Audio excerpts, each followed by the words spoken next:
Hello, good morning, good afternoon, and good evening, wherever you are. This is your Talk Architecture podcast host, Naziati Muhammad Yaqub. And today the topic is on mental health for architects, specifically with regard to job burnout, how to spot it and take action. Now, in the context of architectural practice, how do you actually identify yourself feeling burned out at work? And how do you find out what you can do when your job affects your health? In the context of architecture, if you're an architect out there and you're listening to this, you would understand the situation that I'm going to reflect upon in this podcast. Now, this is a take on the similar title that mayoclinic.org, healthy lifestyle / adult health, is tackling on job burnout. In this article by the Mayo Clinic staff, I will go through these points that they have in this article to actually discuss this issue. So, job burnout is a special type of work-related stress. It says here in the article. So we're not just talking about burnout. We're specifically talking about job burnout. And in a context of working in an environment where this could happen to a lot of people, not necessarily everyone, but a group of people can encounter this problem, which is a kind of work-related stress, a state of physical or emotional exhaustion that also involves a sense of reduced accomplishment and a loss of personal identity. So as a person who goes to work, you want to do a good job. There is a characteristic of someone getting a burnout. It's someone who actually want to do well, someone who wants to tackle and the challenges ahead, but maybe there are issues. And here it says that researchers pointed out that individual factors such as personality traits and family life influence who experiences job burnout. Not everyone experiences job burnout, particularly those people who will just could parcel out the job and the family life separately, or do not have problems in the family life that creep into the job issues. So this is not necessarily everyone suffer from this. Burnout isn't a medical diagnosis. Some experts think that other conditions such as depression are behind burnout. Burnout always comes with the word burnout symptoms. It's not like you're suffering burnout, but what is it exactly? So we will go into that. Whatever the cause, job burnout can affect your physical and mental health. Consider how to know if you got job burnout and what you can do about it. So what are these job burnout symptoms? So these are the questions to ask yourself. Now I'm trying to relate this to architecture practice. So in architecture practice, you're doing your job and then you ask yourself these questions. Have you become cynical or critical at work? Now, doing your job, you're not just a mechanical robot coming in to do your job and leaving it quietly. There's a psychosocial environment at large here where the environment could be not conducive to your mental health itself, or that communication issues or problems to relate to others could be the problem that accumulate. Like it said earlier regarding the personality traits and also the family life situation of an individual. So you can't really generalize, okay, this is a toxic environment and I'm having a difficulty here, because job burnout, because it's not as easy and simply as that. So like asking for diagnosis, when asking this question like, have you become cynical or critical at work? It means that, cynicism or being cynical means that you start saying things like, oh, really? If something happens, and you're right, or I don't really believe that, or something like, you doubt trust in the relationships at the office, or you, or whatever that's been said, or you sort of being overly critical about something that is happening at work. Maybe somebody else got a promotion, and then you say, oh, yeah, of course they get a promotion because so and so. So these are symptoms of burnout, and it could happen in different places, not only in architecture practice, obviously. This is just generally at work, but the context of in architecture is to do with the everyday things that architects or designers do.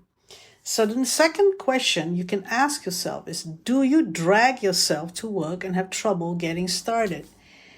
You don't look forward to working, You got up, you got ready, sometimes you're late, and you feel like you want to go and stay in bed because you don't want to face this individual, or you know you have tons of work to do, and that it'll be another overwhelming overloading of work, and it will just be nonstop and monotonous in a way that it's the same old work, and it's nothing inspiring, for example. So there could be a lot of things that could make you do not want to go to work or drag yourself to work. A third question that you could ask yourself is, have you become irritable or impatient with coworkers, customers, or clients? So there's a situation where you're asking the clients questions, or that you are dealing with a submission and it was reasonable in terms of the timing, but because you had other things to do, you overloaded with another project. You want the thing to be done earlier, so you got impatient with the coworker who may not see it the way you do, or know about your planning and what you're thinking. So the coworker has a part to play would maybe late at delivering, and you be impatient with them, and you may snap, or you may be cynical, like I said earlier, or critical.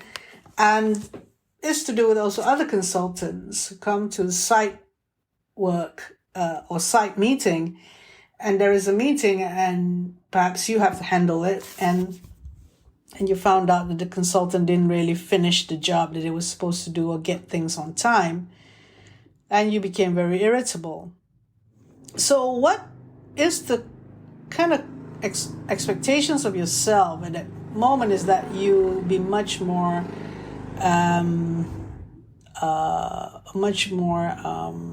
open or flexible, or you know that it is not a critical thing to be irritable.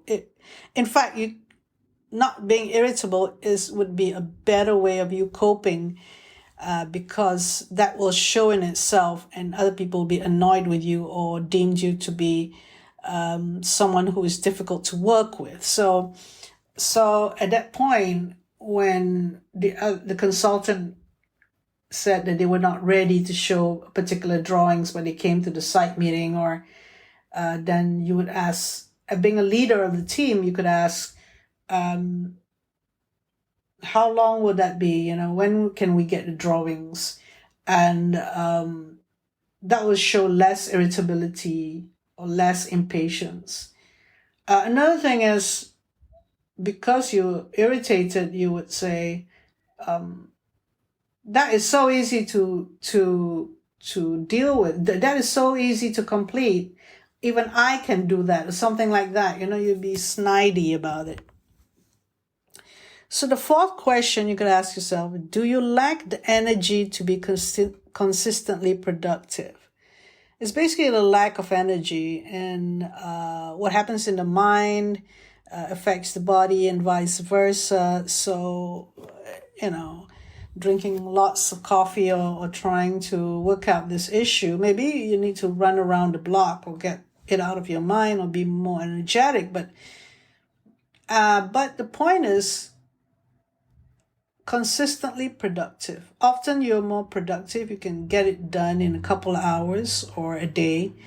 And you lack that energy to do so. What's happening to you? You keep asking yourself, why am I having this lack of energy? Usually I could finish this on time.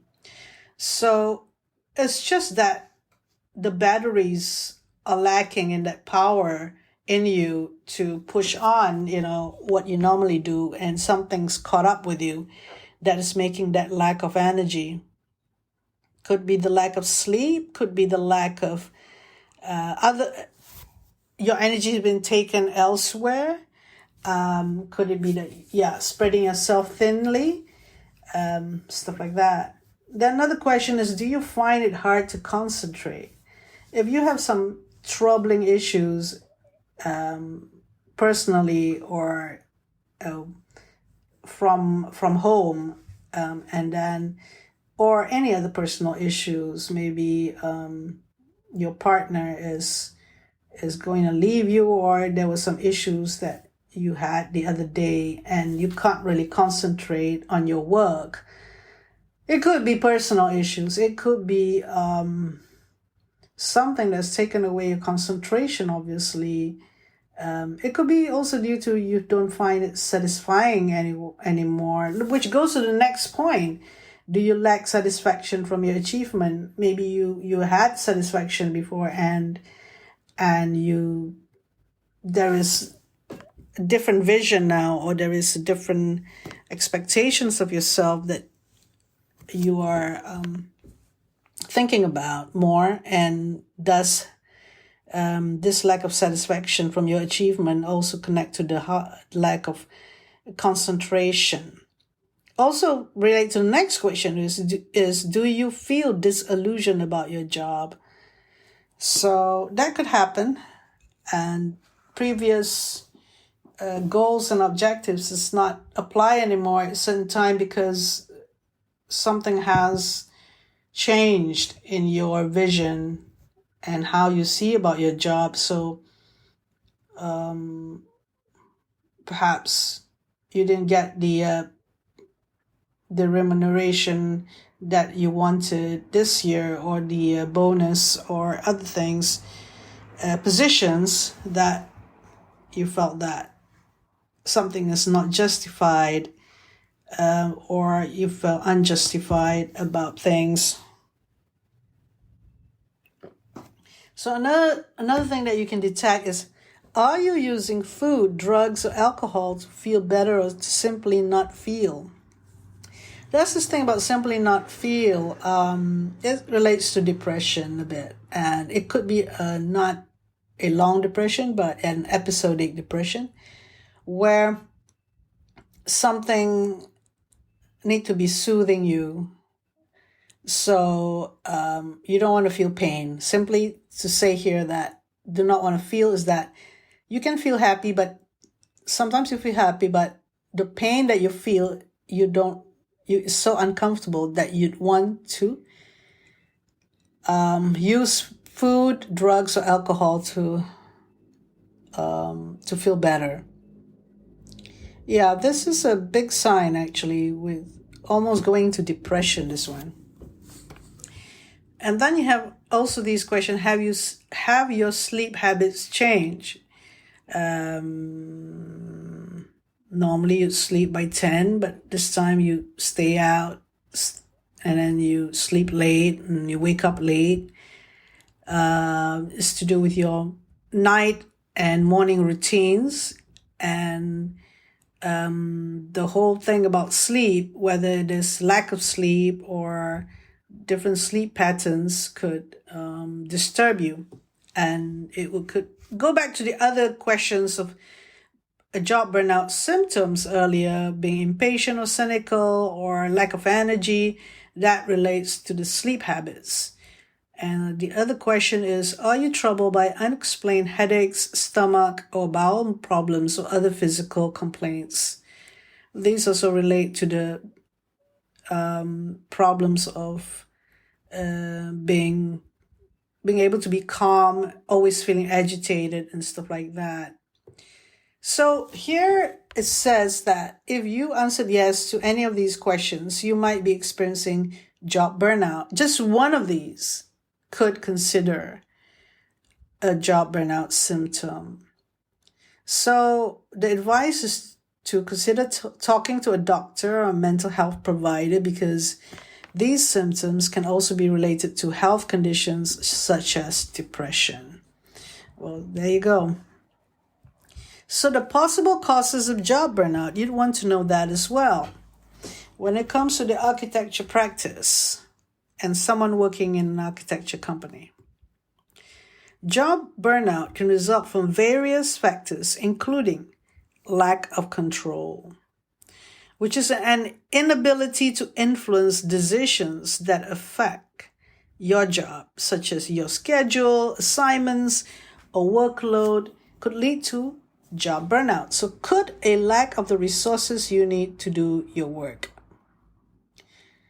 I would think that anyone, even if they are a subordinate or they are a junior architect or a technical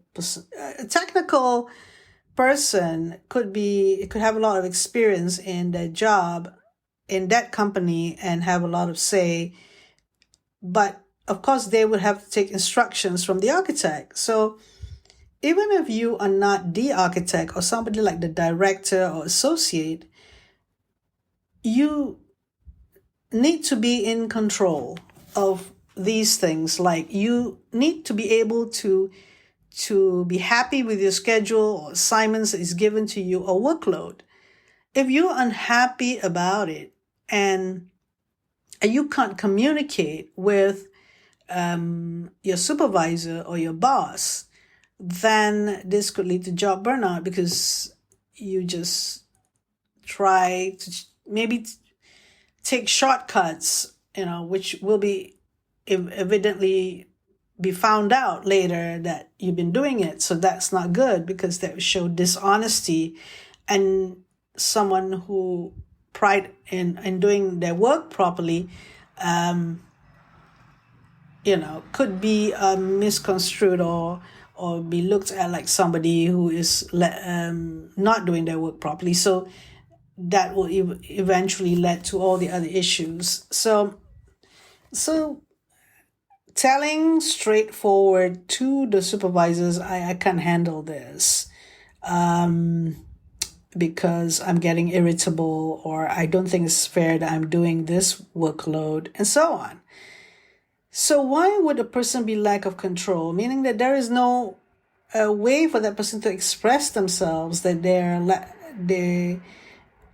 they feel that way, and this lack of a channel or a way to do so means something is wrong with maybe the management or the team leader of the group, and it needs to be sorted out, because then inevitably job burnout could lead into health problems, and eventually the person leave the job, and that is not right. So another possible cause of job burnout is unclear job expectations.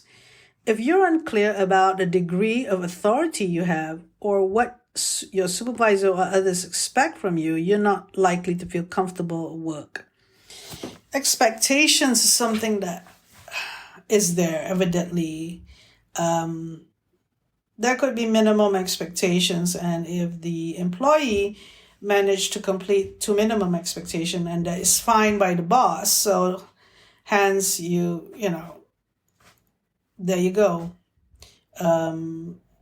When you truly ask yourself that you're not clear about job expectations, you're not really clear that, am I doing well? So, am I doing the correct thing? But your boss or the other person who is the one that is receiving your work and using your work to show to the client or something like that, that person would need to actually say something about your work and would actually need to talk to you properly about your work, what their expectations are.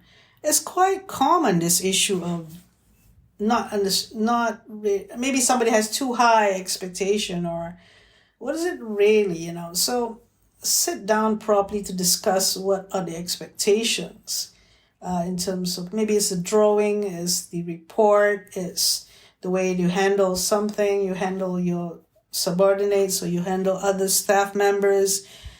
It could be so many things that the boss is not, or the person in charge is not happy with.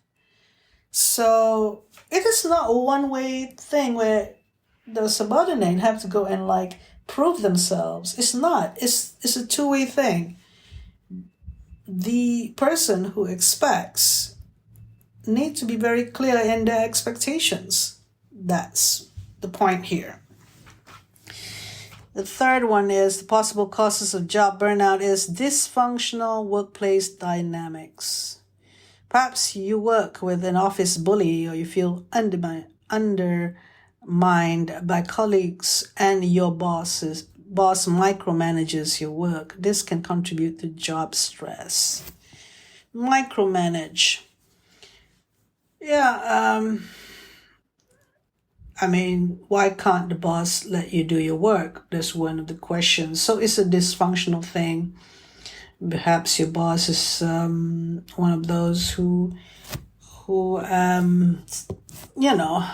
it takes everything personal, or often this is to do with people who takes things personal when they have work relationships in office. And because professionalism to me is one of the important thing, that I'll do my job and then you tell me what you expect, and I'll try to do my job, and then if you say it's good enough, then say it's good enough. So if there's something that they're hiding, or contradicting when they say good, but they actually don't think it's good, or this is dysfunctional, because there's dishonesty involved in the work relationships, and that's not a good thing. Next on the possible causes of job burnout is extremes of activity. When a job is monotonous or chaotic, you need constant energy to remain focused, which can lead to fatigue and job burnout. Often people have to draw, and there could be, extremes of activity could be that. A lot of corrections to be done, redoing stuff, and decision making by the person in charge will need to be better, so that others in the team do not have to do extremes of activity and get job burnout and fatigue. In some architecture practice, you just trust the person who's in charge and for them to make the right decisions, and when they don't, and you have to take the brunt of it, and that's not on, and it goes back to the other job burnout where your schedule and assignments or workload could lead to the job burnout as well. So they're all interconnected. So another possible causes of job burnout is lack of social support. If you feel isolated at work and in your personal life, you might feel more stress. There are people who are not that sociable, in a sense that they have their own principles in life. And it's just that in a work environment, there need to be this support, which they will feel safe and secure. How big the company is. If the company is small, then there need to be such words of encouragement, and just going out and have a drink once in a while with your fellow colleagues would help. In a big company, that's one of the things that they assign people to give social support. And if you're a director, associate, or leader of a team, one of your responsibilities is to give the support socially to all the employees under you. It's not just once in a year where you have office party, or a person who seems to be withdrawn from the social activities of the office. Because one of the reasons is going to work is a social interaction. That's the benefit of going to work, to be socially interactive. Some people would prefer to work at home or work online and not meet other people and be having a flexible accommodation. That's a different thing. But if you want to work in an office, you want to meet people.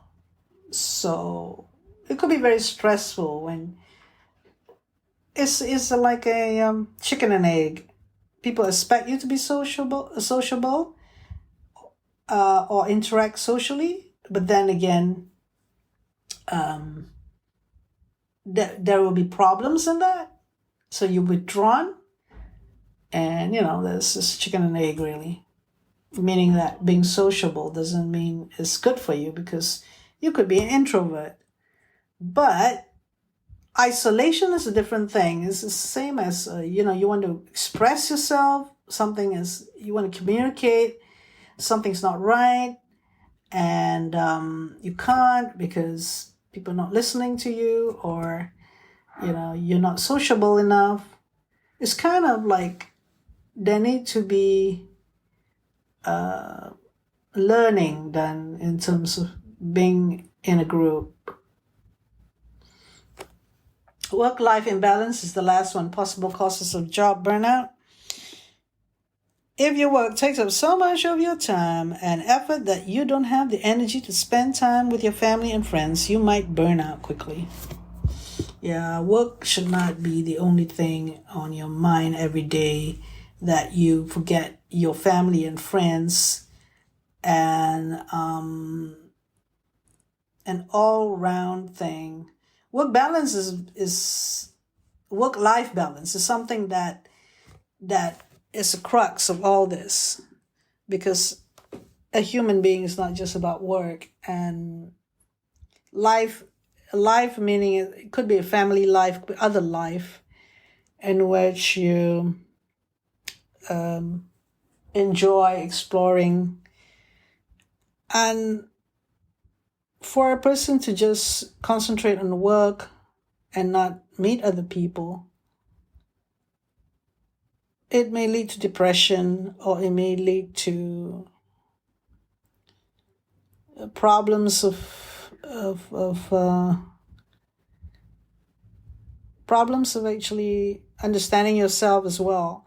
That's a chicken and egg again. Knowing yourself is knowing others, there is identification or a sense of community, that you feel like you're at home and you can see yourself being different, or maybe being growing, or you can see yourself identify with certain things. It's kind of like, it's a good thing, because you actually love yourself more, because you can see yourself as this person that thrives in knowing that in a way you want to go. Maybe you're not that flexible, then you became more flexible, more open. Maybe, then maybe you're hopping on something that you're a disability that you have. Then suddenly when you communicate with others, you realize that it's not really a problem. A lot of people will turn to social media to socialize. The one before this, lack of social support. You can see how many people want their friends out there in social media to support them emotionally through Facebook messages and posts. So this says a lot of things about life It's not only about work. So, all interconnected, the causes of job burnout. We have come to the half-hour minute mark, and there are a lot of things that I'd like to talk about with regard to this. mayoclinic.org/healthy-lifestyle/adult-health/in-depth/burnout/art-20046642. That is the URL, and it's also in the caption below. I'm referring to the notes here talking about job burnout in architecture, or job burnout symptoms that architects may experience. I've only talked about the first part, which are the topics of the introduction, what are the job burnout symptoms and questions to ask, and possible causes of job burnout. So the next part 2, I'll talk about job burnout risk factors, consequences of job burnout, handling job burnout, so how to resolve all this. So it relates to depression, it relates to your health so much. Job burnout is something that we cannot take for granted happens to individuals. So thank you for listening, and we'll meet up in part 2.